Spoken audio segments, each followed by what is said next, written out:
إنما يخشى الله من عباده العلماء.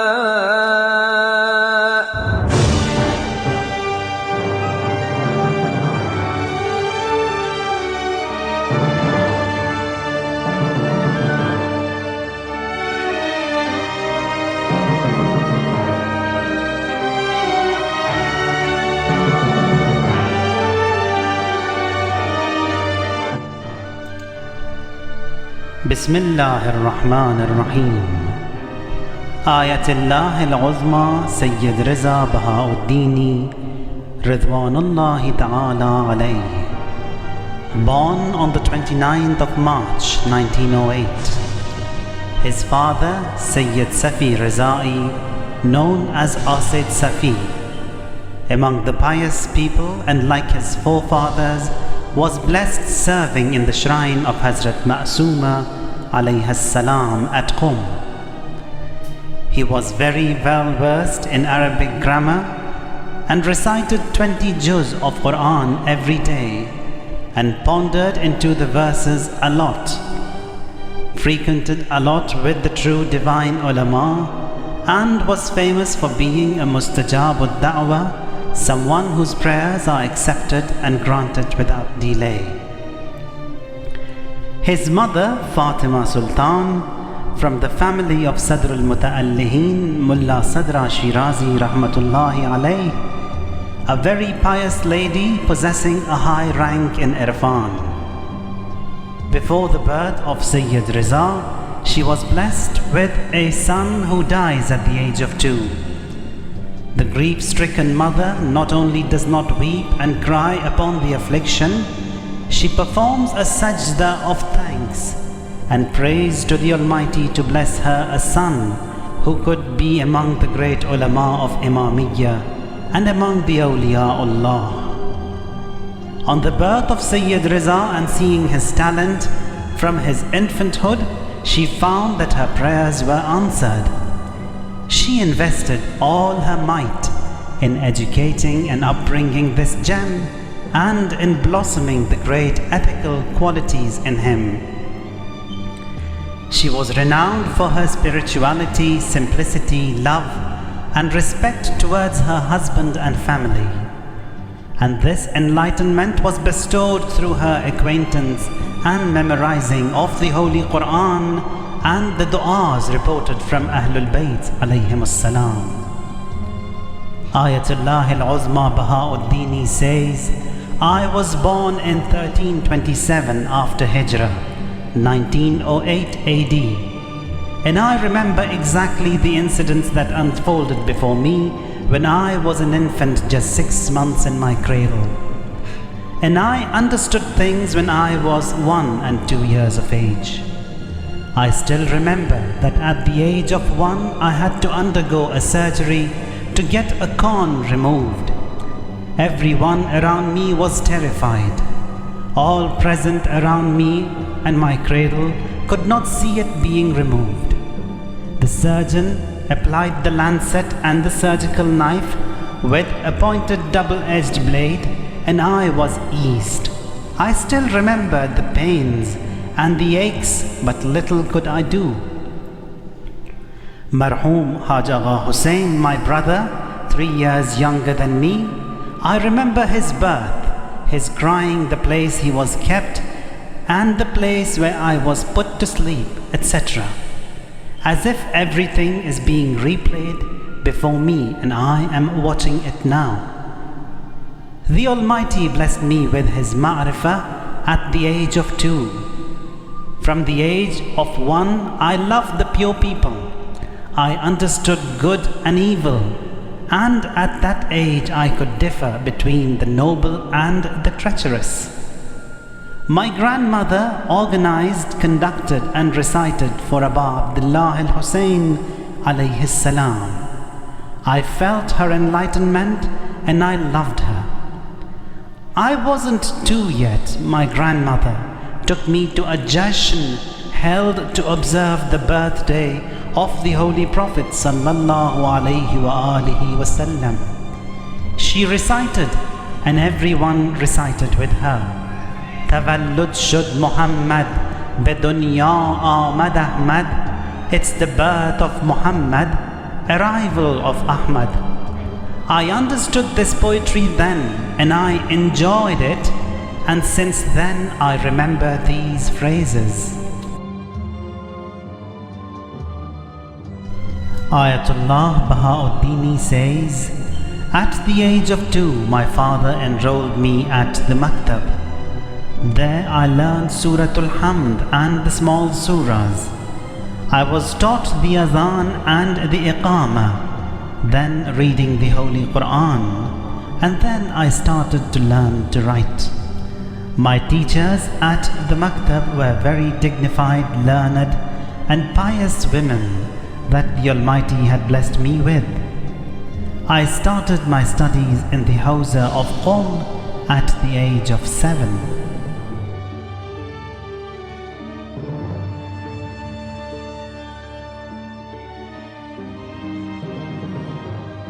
His association and friendship with Marhoom Imam Khomeini Rahmatullahi alayh was since he was 12 years of age.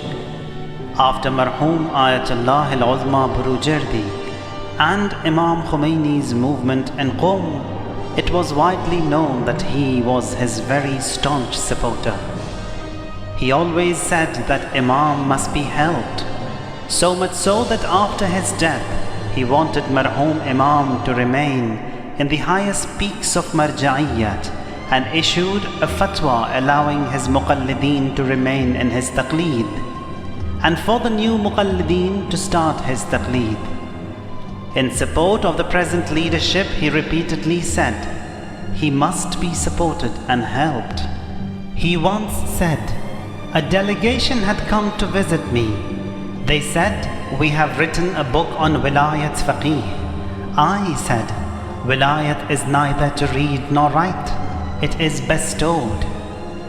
The blessing of Wilaya is among the greatest blessings. It is this Wilaya that will be questioned. Wilayat protects Islam, its roots and its branches.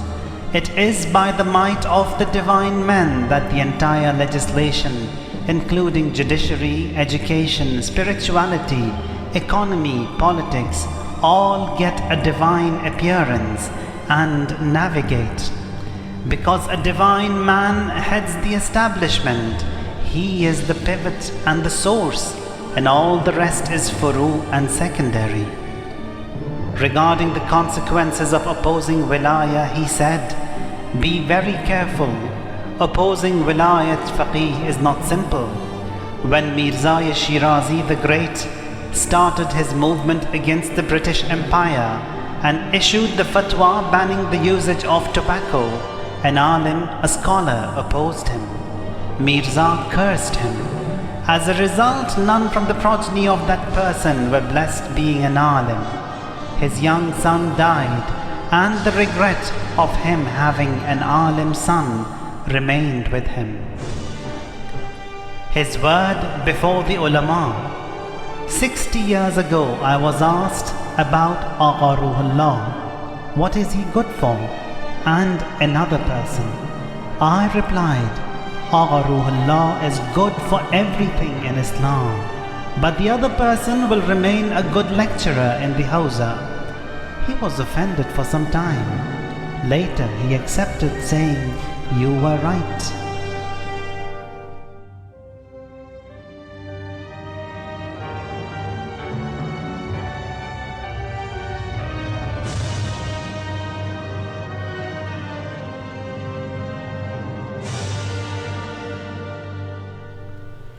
He was devoted to the Prophet sallallahu alaihi wasallam, to Amir al-Mu'mineen alayhi salam, to Fatima alayha salam and her children.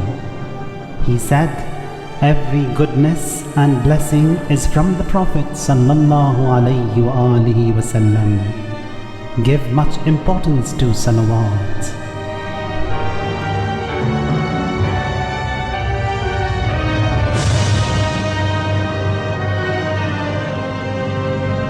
این اگه بشر ساختن، اگه بشر ساخته باشه، بشر ساخته مثل انبیا، مثل اولیا، اینها ضعفا رو دستگیری میکنن، نه ضعفا رو از پادر آرن. حیوانات هم معمولن، حیوانات هم مورد اذیت و آزار نیستن. خلاصه از سازندگی قرآن نسبت به فرد و اجتماع، نسبت به نظام اجتماع، حقوق اسلام، جزای اسلام، حدود اسلام، قصاص اسلام و سازندگی افراد از عبادات اسلام، صلات و صوم و حج و وجوه مالی و تجارت و اقتصاد و الی آخر،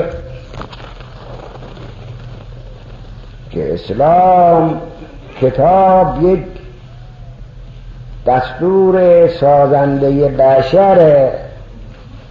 بشر رو از حیوانیت میبردش اونجایی که دیگه ملائکه هم میگن خلاصه ما زورمون نمیرسه باش هم پرواز باشیم، ولی در صورتی که عمل به کتاب بشه، عمل به آداب اسلام بشه. چقدر پیغمبر اسلام میخواد این بشر رو حرکتش، ولی میگن نه، بیایید ما همینجا باشیم، بیایید در همین شهوات خودمون خفه بشیم. اونا میگن نه، ما نمیذاریم شما در شهوات خفه بشیم، ما باید شما رو بلندت کنیم تا بفهمی که چه اشتباهاتی کردی.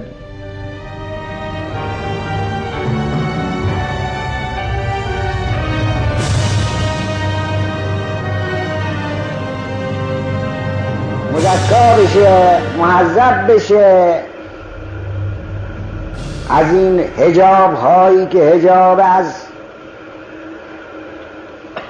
از مشاهده حقه، سر تا سر عالم جمیع فعل و انفعالات جهانی همه آیات الهیه، ولی بشر با این آیات به خدا متوجه نمیشه، نمیفهمه خدایی هم هست.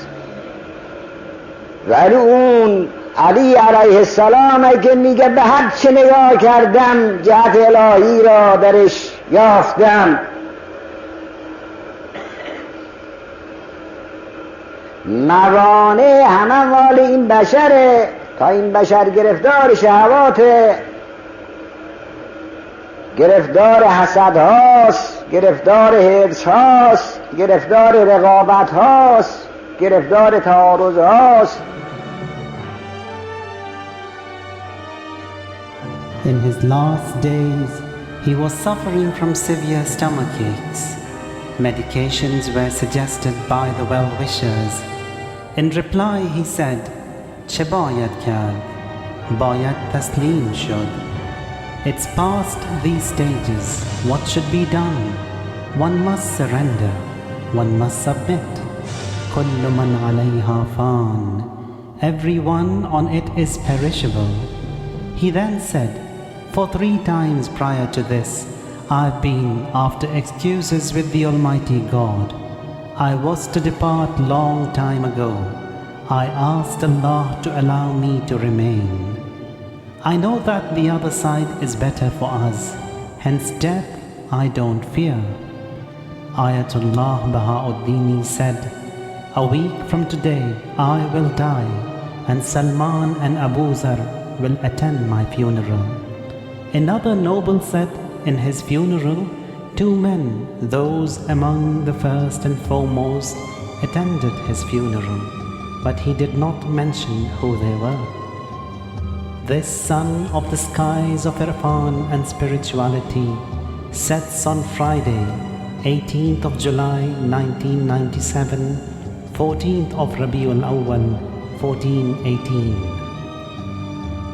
According to the instructions of Ayatollah al-Uzma Khamenei, he was to be laid to rest in Masjid Bala Sar in the shrine of Hazrat Fatima Ma'sooma alayha salam in Qom. Besides Ayatollah al-Uzma Araki and Ayatollah al-Uzma Sheikh Abdul Karim Ha'iri, the founder of the Hawza Ilmiya of Qom. The structural engineer of the building and other officers said, "This spot is all concrete and cannot be dug. A grave cannot be made here." Others said, "It's the command of the supreme leadership." A few said, "Allow us to dig. Should it be a grave or concrete, we'll fill it up again." Furthermore, Ayatollah Bahauddini is not an ordinary person. The engineer said, "If he is not an ordinary person, the earth should tear open for him." He said, "You allow us to dig and see how a grave is prepared." Neither a grave existed there, nor any concrete, nor foundation bricks or beams. A spacious grave was dug. Those who knew every spot of the sacred shrine were amazed to see the grave. Imam Sadiq alayhi salatu wassalam says, إذا مات المؤمن بكت عليه الملائكة وبقاع الأرض التي كان يعبد الله عليها وأبواب السماء التي كان يسعد فيها بأعماله. When a believer dies, the angels and the places on earth wherein he worshipped Allah weep, and the doors of the skies wherein he ascended from with his actions weep. A notch will appear in Islam which nothing can fill. The believers, the jurists, are the forts of Islam, like the forts surrounding a city. وَسُبْحَانَ رَبِّكَ رَبِّ الْعِزَّةِ عَمَّا يَصِفُونَ وَسَلَامٌ عَلَى الْمُرْسَلِينَ وَالْحَمْدُ لِلَّهِ رَبِّ الْعَالَمِينَ.